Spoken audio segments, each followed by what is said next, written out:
They called me a lovesick puppy. My boyfriend, his friends, even the girl who was actively trying to steal him from me, they all treated my devotion like a joke. They didn't realize that the puppy was the only reason my boyfriend was passing his classes, so I decided to stop fetching. I dropped the assignments, picked up a basketball, and by the time they realized they made a mistake, I was already celebrating my championship win in the arms of the one guy my ex hated the most. My name is Alara, and for 2 years, my life revolved around Kalen. Kalen was the golden boy of our campus. He was charming, handsome, and the center of the circle, our tight-knit friend group. Everyone loved us. We were the power couple, or at least that's what it looked like from the outside. From the inside, I was less of a girlfriend and more of a personal assistant. Kalen was an engineering major, but he had the work ethic of a sloth. I was the one highlighting his textbooks, organizing his schedule, and let's be honest, writing about 80% of his minor papers. I did it because I loved him. I did it because he'd look at me with those big, grateful eyes and say, "Babe, you're a lifesaver. I'd be lost without you." I gave up a lot for him, specifically basketball. I played varsity in high school. I was good. But Kalen didn't like me spending weekends at practice or away at games. He said he missed me too much. So I quit. I traded my jersey for a seat in the bleachers to watch him play FIFA with his boys. I thought we were solid. I thought we were forever. Then came Sienna. Sienna transferred in the middle of the semester. She was tiny, loud, and immediately decided she needed to be one of the boys. She infiltrated the circle effortlessly. She didn't like girl drama, she claimed. She just wanted to hang out, drink beer, and roast people. At first, I tried to be welcoming, but I quickly realized that her definition of roasting was just thinly veiled bullying directed entirely at me. If I cooked dinner for the group, Sienna would make a gagging noise and laugh. "Oh, Alara, trying so hard to be the wifey. It's cute, I guess." If I reminded Kalen about a deadline, she'd roll her eyes. "God, Kalen, is she your mom or your girlfriend? Let the man breathe, Alara." The worst part wasn't Sienna. It was how the circle reacted. They started laughing. And then Kalen started laughing. He stopped defending me. In fact, he started leaning into it to impress her. When Sienna was around, he became aloof. He'd ignore my texts, then gaslight me when I asked why. "You're being clingy, Alara. Sienna's right, you need to chill." They started hanging out without me. "Just a quick coffee run," Kalen would say, but I'd see her Instagram stories of them at the beach or studying late at the library. The breaking point happened 2 weeks before finals. Kalen had a massive project due for his structural analysis class. It was worth 40% of his grade.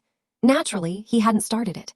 I had spent 3 nights researching for him, compiling data, basically building the skeleton of the project. I walked into the student union to give him the flash drive. I found the circle sitting at a large table. Kalen was there, and Sienna was sitting on the arm of his chair, her hand resting casually on his shoulder. They were all laughing hysterically. I walked up, smiling tentatively. "Hey guys, what's so funny?" The laughter died down, replaced by awkward smirks.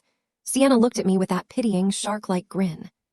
"We were just talking about how obsessed you are, Alara," Sienna said, twirling a lock of hair. "It's honestly kind of sad, like Kalen can't even tie his shoes without you swooping in." I looked at Kalen, waiting for him to tell her to shut up. Instead, Kalen sighed, looking annoyed that I was there. "Babe, honestly, you are being a lot lately. Everyone says it. You follow me around like a lovesick puppy. It's embarrassing." The table erupted in laughter. Lovesick puppy. That was the label. I felt the heat rise up my neck. I looked at the flash drive in my hand. The project that would save his grade. The hours of sleep I sacrificed. "A lovesick puppy," I repeated quietly. "Yeah," Kalen scoffed. "Just give me some space, okay? Go find a hobby or something." Sienna whispered something in his ear, and he chuckled. Something snapped. It wasn't a loud snap. It was the quiet sound of a lock clicking shut. "Okay," I said, my voice was steady. "I'll give you space." I didn't hand him the flash drive. I dropped it into my pocket. "Good," Kalen said, turning back to Sienna. "See you later." I walked out of the student union, and I didn't look back. I deleted the project file from the drive as I walked to the registrar's office. The next day, I went to the athletic center. I knew the women's basketball team had opened tryouts for walk-ons because their star point guard had torn her ACL. I hadn't played in 2 years. I was rusty. My lungs burned and my dribbling was sloppy. But the rage was excellent fuel. Every time I drove to the basket, I pictured Sienna's smirk. Every time I played defense, I imagined I was blocking Kalen's excuses. I made the team, barely. The coach, a tough-as-nails woman named Coach Miller, told me, "You have raw talent, Alara, but your conditioning is garbage. You want minutes. You earn them." So I disappeared. I stopped texting Kaylin. I stopped showing up at the circle's hangouts. I was in the gym at 5:00 a.m. running suicides. I was in the weight room until closing. For the first week, Kaylin didn't even notice I was gone. He was too busy enjoying his freedom with Sienna. By the second week, the texts started coming. "Hey, where's that project file? Babe, I can't find the research notes. Are you ignoring me? Stop being childish." I didn't reply. I was busy learning plays. I was busy remembering who I was before I became Kaylin's shadow. Our university had a fierce rivalry with Northwood College.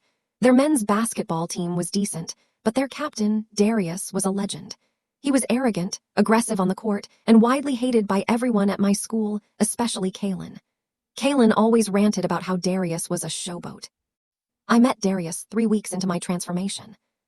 I was at a public outdoor court on a Saturday, practicing my three-pointers. I was in the zone, sinking shot after shot. "Nice form," a deep voice said, "but your follow-through is drifting left." I turned around. It was Darius. He was wearing a hoodie, holding a ball under his arm. He wasn't sneering like he did during games. He looked impressed. "I didn't ask for coaching Northwood," I snapped, wiping sweat from my forehead. He laughed. "Fair enough, let's play for it, 1st to 10. If I win, I give you a tip on your jumper. If you win, I will buy you dinner. And if I don't want dinner, then you can brag that you beat Darius Vance." We played. He didn't go easy on me. And I didn't back down. He was fast, stronger, but I was scrappy. He beat me 10-6, but he was sweating. "You're good," he said, handing me a water bottle. "Why haven't I seen you play for the university before?" "I was busy being a lovesick puppy," I muttered. Darius raised an eyebrow. "Sounds like a waste of a good point guard." We started training together on weekends. It was strictly basketball at first, but then we started talking. I realized Darius wasn't arrogant, he was just intense. He was passionate. And unlike Kaylin, who wanted a servant, Darius challenged me. He didn't want me to be small. He wanted me to be better. While I was getting stronger, Kaylin's life was falling apart. Without my obsessive help, he failed the structural analysis project. He got a D in the class. His GPA tanked, putting his scholarship on academic probation. Sienna, it turned out, wasn't interested in helping him study. She was interested in the status of dating the golden boy. But the golden boy was stressed, failing, and moody. I heard through the grapevine that the circle was fracturing. Kaylin was snapping at everyone. Sienna was flirting with other guys. One night, about a month after the breakup, I ran into Kaylin at the library. I was wearing my team tracksuit, headphones around my neck. He looked terrible. Bags under his eyes, unwashed hair. "Alara," he breathed, looking at me like he'd seen a ghost. You look different." I joined the team, Kaylin, like I always wanted. He shifted awkwardly. "Look, I'm sorry about what I said. The puppy thing, it was a joke. Sienna just. She gets in my head. I miss you. I'm failing 2 classes. I need you back. We were good together." I looked at him and I felt nothing. No spark, no anger, just pity. "You don't miss me, Kaylin," I said calmly. "You miss your tutor, and you miss having a cheerleader. I retired from both positions." "Are you serious?" His voice rose. "You're throwing us away over a joke. Stop being so dramatic. Come over tonight. I'll let you edit my history paper." I actually laughed. Goodbye, Kaylin. The season flew by. I went from a bench warmer to a starter. We made it to the regional finals. The game was hosted at our university. The gym was packed. And there, sitting in the front row, was Kaylin. He was sitting next to Sienna, but they weren't touching. They looked miserable. We were playing against a tough team, but I was in the zone. I scored 22 points. In the final seconds, with the score tied, I stole the ball, sprinted down the court, and laid it in at the buzzer. The gym exploded. My team tackled me. The crowd rushed the floor. I felt a hand grab my arm in the chaos. I turned. It was Kaylin. He had a desperate, manic look in his eyes. "You were amazing," he yelled over the noise. "Alara, that was incredible. I told everyone that's my girl. Let's go celebrate, just us. I dumped Sienna. I want you back." He actually thought he could just claim this victory. He thought my success was an accessory to his life. Before I could answer, a shadow fell over us. Darius had walked onto the court. He was wearing his Northwood varsity jacket. The crowd went quiet for a second. The rival captain was on our floor. Darius didn't look at the crowd. He looked at me. He looked at Kaylin's hand on my arm, and his jaw tightened. Get your hand off her, Darius said. His voice wasn't loud, but it was dangerous. Kaylin scoffed, puffing up his chest. Back off, Darius. This is my girlfriend. Ex-girlfriend, I corrected sharply, yanking my arm away. I stepped closer to Darius. The chemistry between us was electric, and everyone in the gym could feel it. You told me to find a hobby, Kaylin, I said, loud enough for the circle to hear.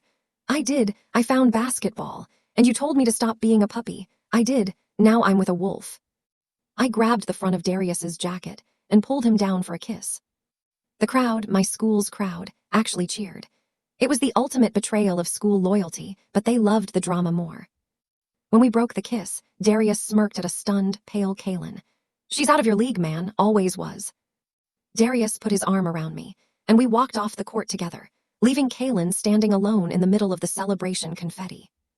The aftermath was satisfyingly brutal. Kaylin failed out of the engineering program that semester. He had to transfer to a community college back home. The circle fell apart once the power couple dynamic was gone. Sienna tried to pivot to another guy in the group, but everyone saw her for what she was now. She transferred schools the next year. As for me, I kept playing, I kept winning.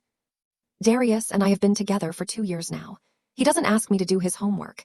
He challenges me to one-on-one games, and he cheers louder than anyone when I score. Sometimes people ask me if I regret the time I wasted on Kaylin. I used to say yes, but honestly, if he hadn't pushed me to the wall, if he hadn't humiliated me, I never would have realized that I didn't need him to shine. I wasn't a lovesick puppy. I was a lioness who forgot she had teeth.